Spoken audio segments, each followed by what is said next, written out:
Salve, paz e bem! Continuamos o nosso curso, o nosso bate-papo, a nossa reflexão e aprofundamento sobre o Apocalipse. Tivemos o episódio 1 e continuamos aqui com o episódio 2, de modo especial, mistérios do Apocalipse, né? Querendo entender um pouco mais sobre o Apocalipse. Conosco aqui continua o padre Arthur Juliati dos Santos, formado doutor em Teologia Bíblica. Padre, já falamos um pouco sobre a composição, o histórico, o autor, né, os conceitos mais sociopolíticos, econômicos, religiosos do tempo do autor. O ano, mais ou menos... É o século I, né? Final do século I. Talvez Isso. até alguns autores colocam o início do século II. E hoje, então, nosso momento agora é de refletir sobre as 7 cartas às 7 igrejas. Então, o autor tem uma visão, uma revelação de Jesus, por Jesus Cristo. Padre Anderson, antes de entrarmos nas 7 cartas, eu queria falar um pouquinho da introdução, porque eu falei muito do modo apocalíptico de escrever, né? Sim. Mas eu não disse muito a respeito desses 3 primeiros versículos, né? Eu, assim, queria dizer uma coisa. O Apocalipse de São João, como os demais apocalipses, e você até tocou nesse assunto, ele provoca medo. Sim. Ele é um livro de esperança, mas ele provoca medo, né? Ele esclarece e enfatiza o perigo que os fiéis enfrentam neste mundo, mas também retrata os terrores do mundo vindouro, para que as pessoas para aquelas pessoas que se mostram infiéis a Deus. Então nós temos aqui a presença de muitos símbolos. Símbolos segundo o uso habitual dos escritores apocalípticos. Mas mesmo assim o autor se afasta das fantasias e também do ocultismo das obras apocalípticas do seu tempo.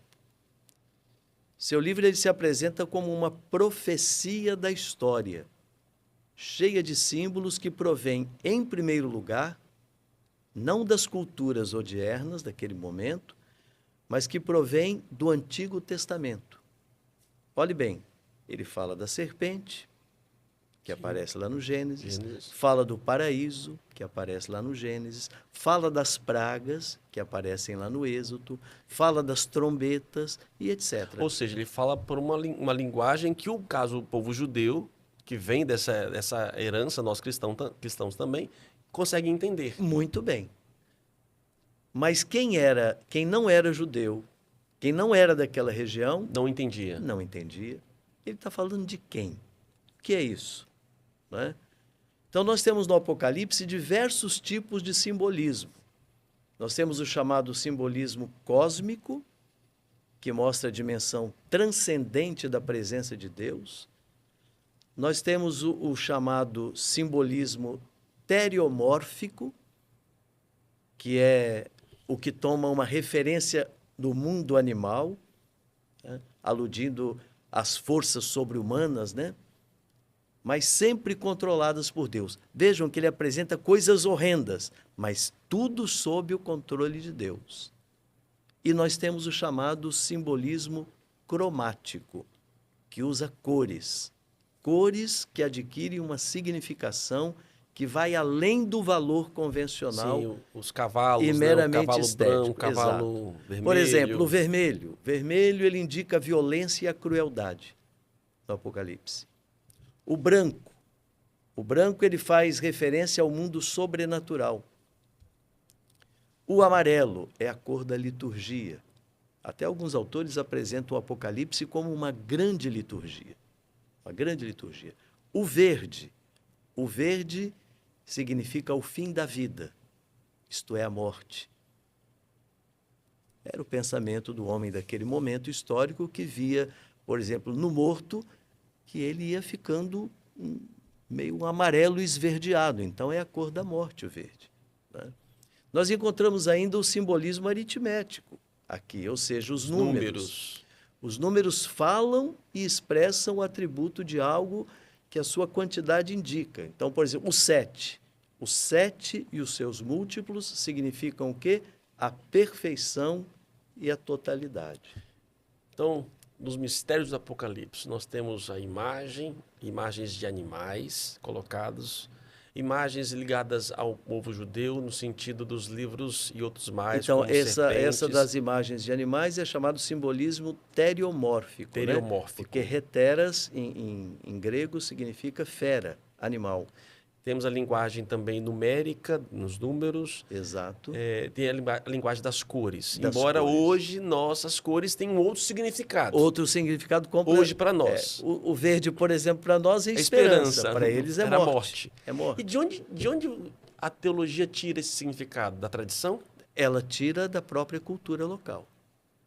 Então estuda a cultura lá para entender... Era a cultura na qual eles estavam inseridos. Daí, essa pergunta é muito interessante, porque dificilmente nós podemos entender a linguagem bíblica se nós não nos inserirmos naquela cultura local onde foi escrita a Bíblia. Né? E essa cultura, então, padre, vamos adiantar, senão a gente vai... tenha, no caso, as 7 igrejas que ele frequenta. Ele passou aquelas 7 igrejas. E essas 7 igrejas ele vai escrever 7 cartas. 7 cartas às 7 igrejas, porque o 7 significa totalidade, então ele está escrevendo isso para a igreja total, para a igreja universal, para toda a igreja. As 7 igrejas é o símbolo de todas as igrejas.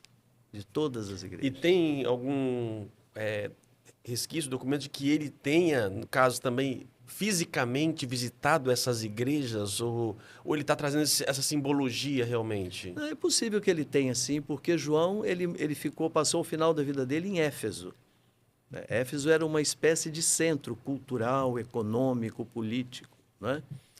Temos aqui, no caso, é o corte da Turquia, né? Exato. Que seria a Turquia hoje.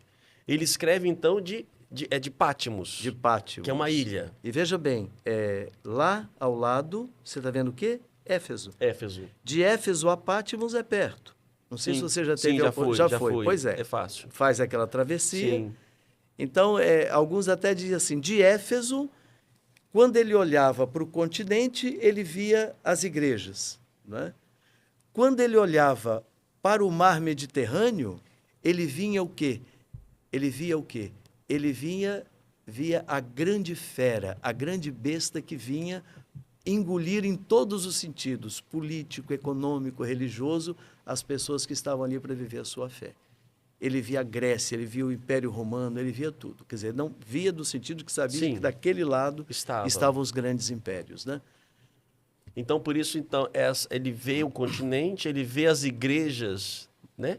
E ele vai escrever, então, para a igreja como um todo. Mas apresentando o número 7, que era, dentro da cultura local, o número da totalidade. Mas essas igrejas existiam? Existiram.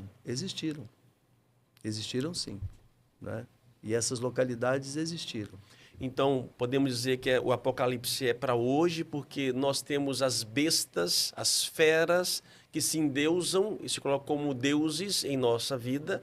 E nós, como igreja, as 7, ou seja, nós, como igreja, temos que nos preocupar para enfrentar esse feroz. E aí vem Jesus e diz a João o seguinte: eles têm poder, eles podem fazer muita coisa, mas eles estão sob o meu controle.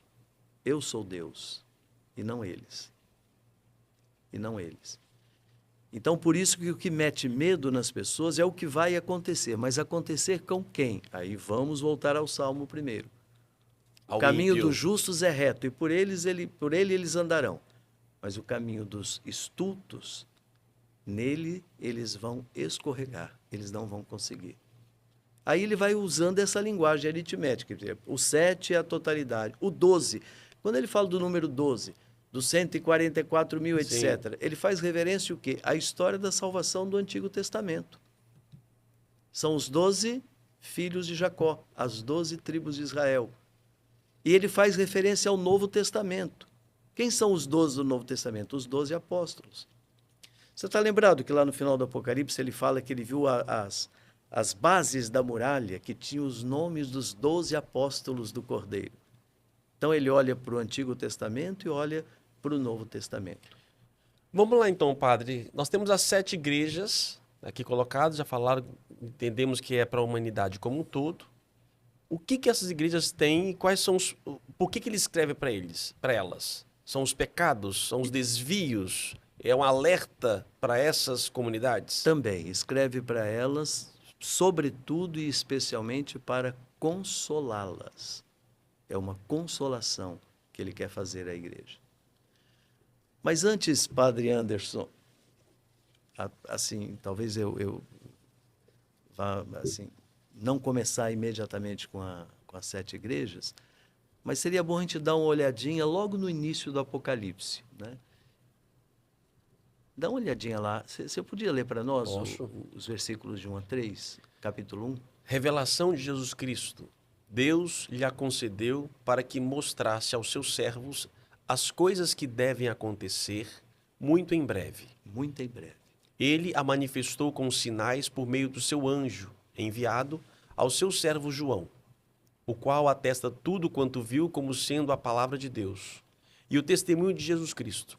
Feliz o leitor e os ouvintes das palavras desta profecia, se observarem o que nela está escrito, pois o tempo está próximo. Veja que nós percebemos que já no começo do livro, ali no versículo 3, que você acabou de ler agora, se proclama uma bem-aventurança. Bem-aventurados. Feliz o leitor e os Exatamente. ouvintes das palavras. Exatamente, que serão indicadas qualificando como livro de consolação.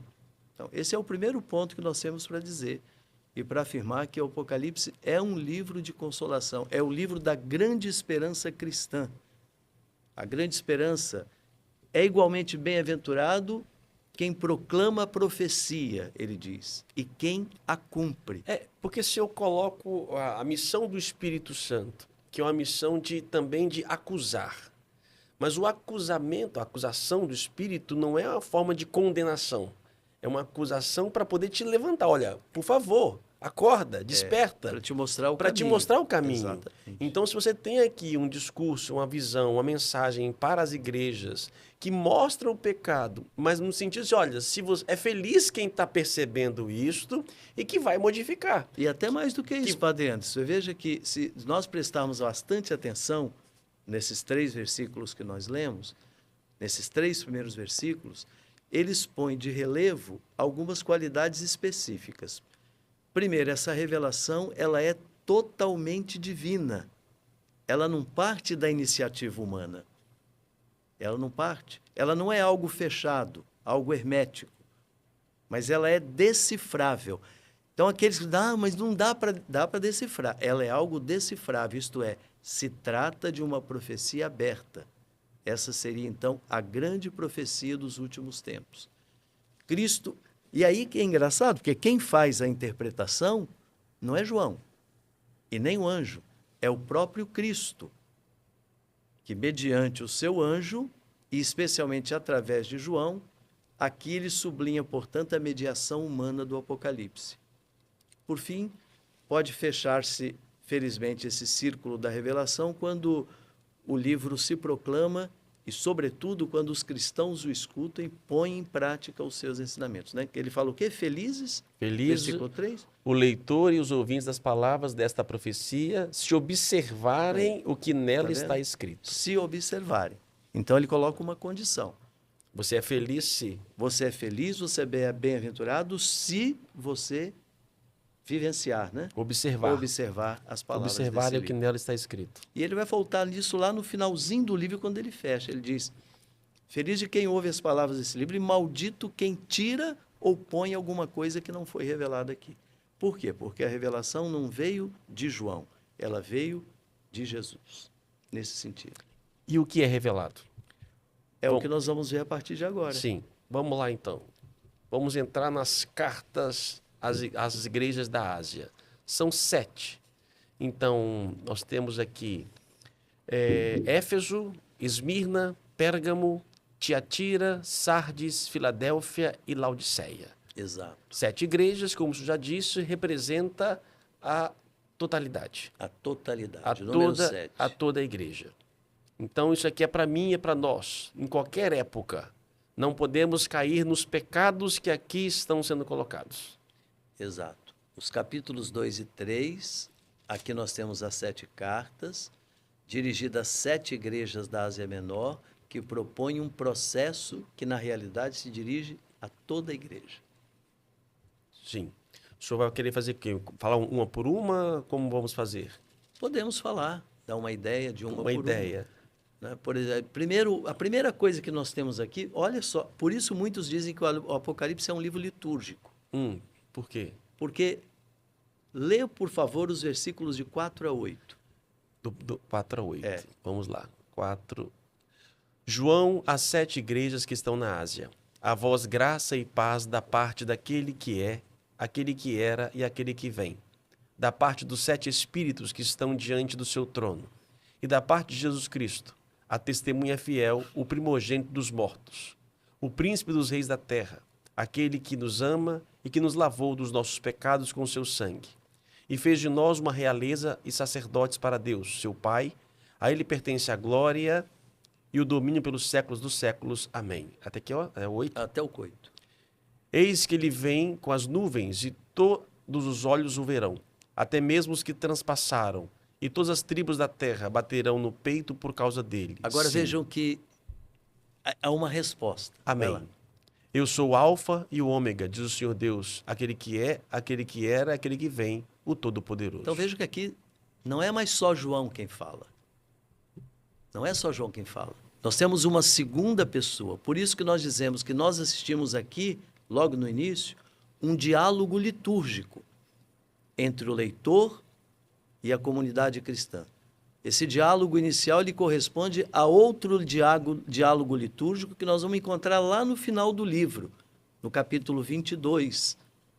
E esses dois diálogos, eles marcam perfeitamente o Apocalipse, dando ao livro uma configuração e o valor de um livro essencialmente litúrgico, que encontra o seu lugar dentro da celebração da vida da igreja. E aí, sob essa menção de 7 igrejas da Ásia, né? A expressão que ele usa em grego, né? Repta ecclesias tais ente Asia, é preciso a gente considerar a universalidade da igreja, que aqui é vista idealmente no simbolismo do número 7, que indica plenitude. E essa saudação, portanto, se dirige a toda a Igreja Universal. Depois tem uma outra coisa. Em três blocos literários, perfeitamente nós delimitamos que se menciona o mistério de Deus como Trindade Santa. Você pode até passar o olhar aí nesses 3 versículos, se alguém estiver nos assistindo, pode ter a Bíblia na mão também. Sim. E dar uma olhadinha, né? Deus é considerado o que é, a que era e aquele que vem. Exatamente, né? Hoon, kai hoen, kai ho erhomenos. O que era, o que é e o que vem. Ou seja, quem tem o perfeito domínio sobre o passado, era, sobre o presente, é, e sobre o futuro, há de vir. Ou seja, logo de início ele apresenta Deus como dono e senhor da história. Em suas mãos estão os insondáveis destinos. Em suas mãos estão a argila do tempo que ele molda providencialmente.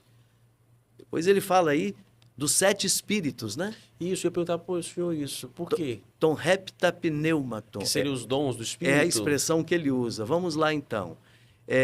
Não denotam 7 anjos de alta patente. Não são aqui 7 anjos de alta patente. Ou arcanjos, mas é a presença viva do Espírito Santo. É um só Espírito em sua realidade pessoal, essencial e total. Vamos nos lembrar de novo do número 7. O Espírito está presente em todas as igrejas, é 7, em suas inumeráveis manifestações. Você lembrou muito bem dos dons do Espírito, né? A história está semeada de suas extraordinárias e infinitas maravilhas, que vêm do Espírito Santo.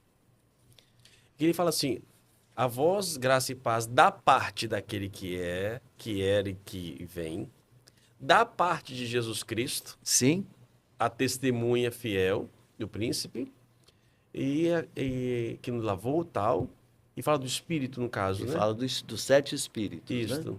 Então, Cristo é recordado aqui... Isso, da parte do que era, da parte dos 7 Espíritos, da parte de Jesus Cristo. Exato. Isso mesmo. Então, você veja que Cristo ele é recordado com 3 atributos.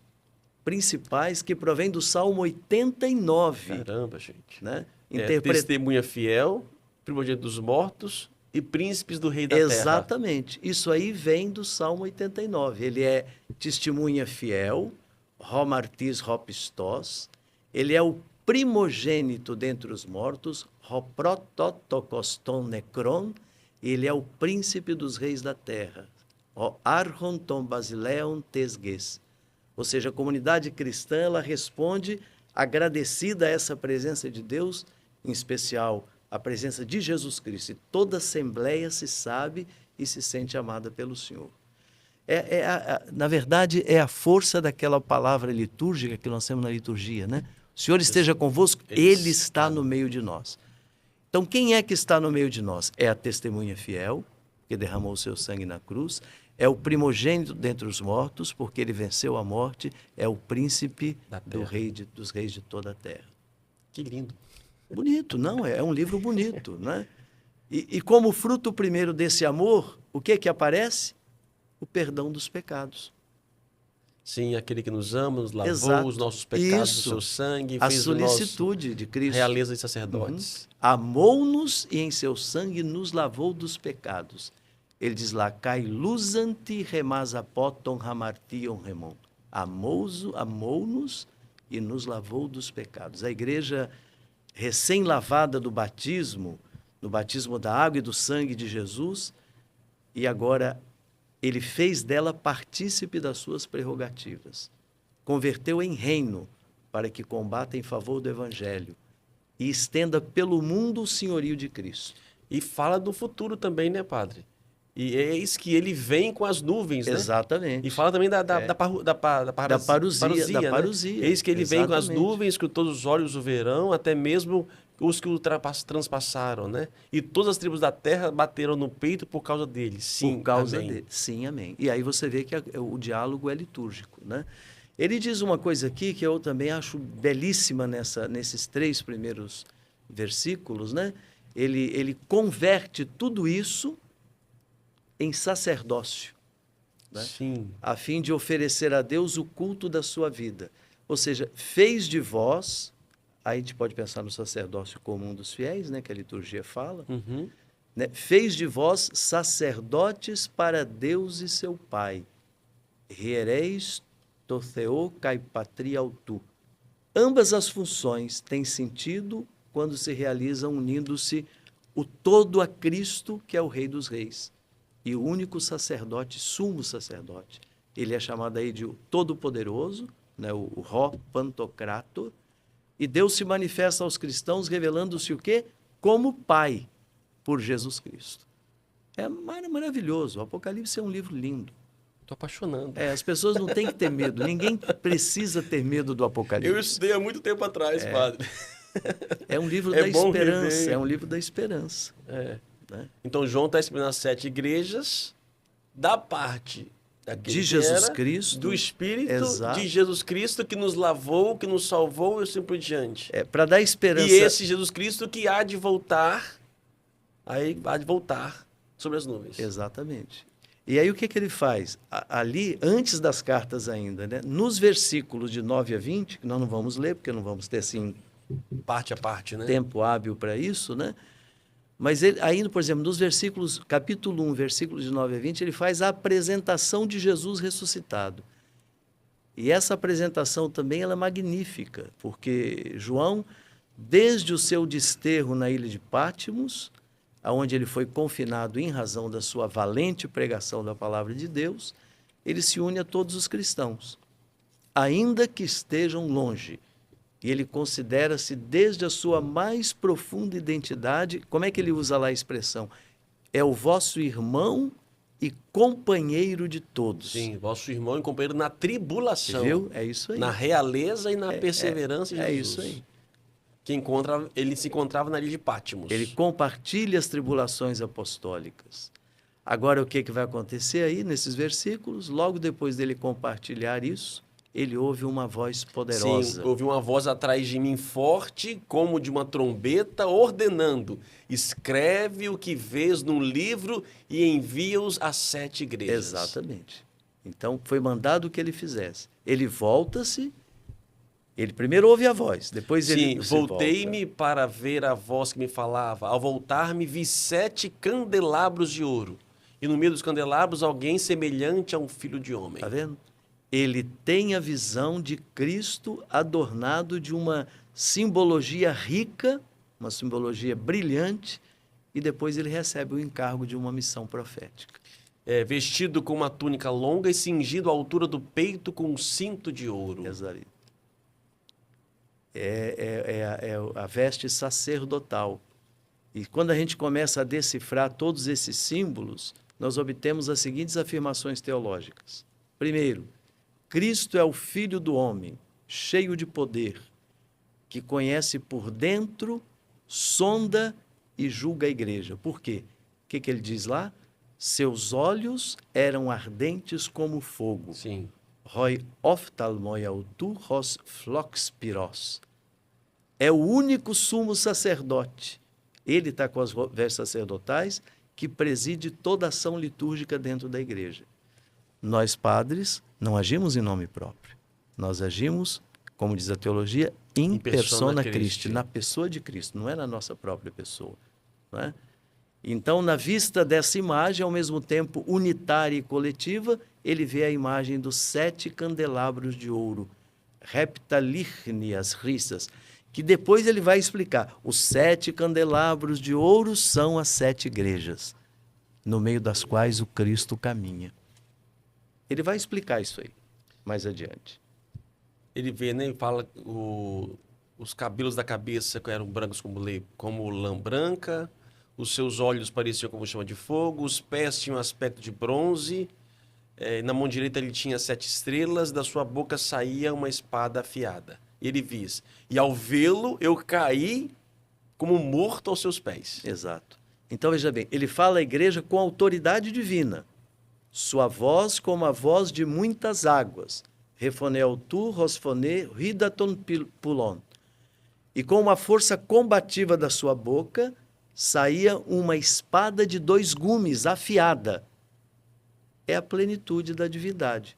Seu rosto brilhava como o sol do meio-dia, ele usa essa expressão, sim. Não é isso? Sua face era como o sol, quando brilha com todo o seu esplendor. Você pleno de formosura, este é sobretudo quem? O Cristo ressuscitado, que esteve morto, mas vive pelos séculos dos séculos.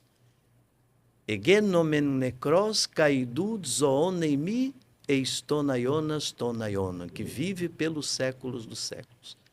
Ora, então quem é esse? É Jesus, é o Senhor da vida, é o único Senhor que tem consigo todo o poder, pois na sua ressurreição ele derrotou a morte e o abismo. Sustenta na sua mão poderosa a marcha da igreja, conforta a igreja e lhe assegura um destino de glória. É isso que ele apresenta aqui. E quando João percebe, vê esse Deus glorioso, o Cristo revelado, embora ele teria visto também na transfiguração, né? Na transfiguração, sim, Jesus se revela, brilhava, né? E aí, não sei se você vai lembrar, lá também no livro do Êxodo, né? Quando Moisés desce, sim, desce da montanha, o rosto brilhava, até precisou cobrir com um pano, porque não aguentava olhar para o brilho. E aí ele cai como morto e Cristo, a imagem, coloca a mão no ombro dele, né? Colocou a mão direita sobre mim assegurando, não temas. Isso aí é maravilhoso. Eu sou o primeiro e o último, o vivente. Estive morto, mas eis que estou vivo pelos séculos dos séculos, então, e tenho as chaves da morte e do Hades. Isso é maravilhoso, né? É maravilhoso. Então, diante da grandeza dessa visão, bem lembrado aí, João cai como morto. Ele diz, pesa pros podas autu ros necros. Eu caí aos seus pés como se estivesse morto. Mas isso aqui é bonito, né? O Senhor o reanima, estende a sua mão sobre ele e afasta dele o medo. Né? Não tenhas medo. E essa é uma expressão que Jesus usa, sim, o tempo todo com os apóstolos. É uma das mais presentes na Bíblia, né? Levanta, faz ele se levantar e lhe confere uma investidura profética. E João deve agora escrever o que viu. Então, tudo começa por aqui. Ele agora deve escrever o que viu. Escreve, pois, aquilo que viste. Não é isso que está aí? Isso. né? Isso. Grapson ha eides, escreve aquilo que viste e completa o que está acontecendo agora e o que vai acontecer em breve. Escreve, pois, o que viste, tanto as coisas presentes como as que deverão acontecer depois destas. Depois dessa. Aqui a melhor tradução seria em breve. Em breve. Em breve. Vai acontecer em breve. Em breve também na Bíblia, padre, não é em breve, né? Não passará essa geração antes que venha o filho do morro, filho do homem, ou seja... São Pedro diz lá que para Deus um dia como dia. 1000 anos. Né? Em breve pode ser. Então, o que é o que está acontecendo agora? O que está acontecendo agora, a saber, as cartas das 7 igrejas. Então, ele vai mostrar o que está acontecendo. Sim. As cartas das 7 igrejas. E o que vai acontecer em breve, ou seja, é a segunda parte do livro, capítulo de 4 a 22. É a visão profética. Exatamente. Lá para frente. Então, com essa garantia de ser profeta escolhido por Cristo, e que sua palavra é verdadeira para todos nós, pois tem o selo de Deus, João escreve por ordem divina as cartas às 7 igrejas. Padre, nosso tempo está esgotado. Vamos... Nós não entramos nas cartas não, ainda. não. Só prometemos as 7 cartas, as 7 igrejas e não entramos ainda. Então, foi assim, vamos fazer a parte 2 do episódio 2. Eu acho... aliás, eu até tinha pensado nisso mesmo. Né? A parte 2 do episódio 2, para a gente dar prosseguimento, para que você possa assistir também, bem tranquilo e aprofundar. E lógico, importante você acompanhar com a palavra de Deus, vai lendo, vai parando, não tenha pressa não. É muito importante. Vai ouvindo isso daqui e depois reze, leia, contemple, né? Medite, faça sua Lexo Divina. Isso é importante, entendeu? Esse conteúdo é fantástico. Isso é teologia, isso é teologia pura. Eu tive um professor em Roma que ele dizia que essa é a teologia do cacho de uva. Uma puxa a outra. Porque a gente pensa em falar num assunto, mas depois um assunto vai puxando o outro e... Então a gente volta para a parte 2 do episódio 2, a gente vai entrar, propriamente dito, no conteúdo das 7 cartas. Exato. Amém. Isso.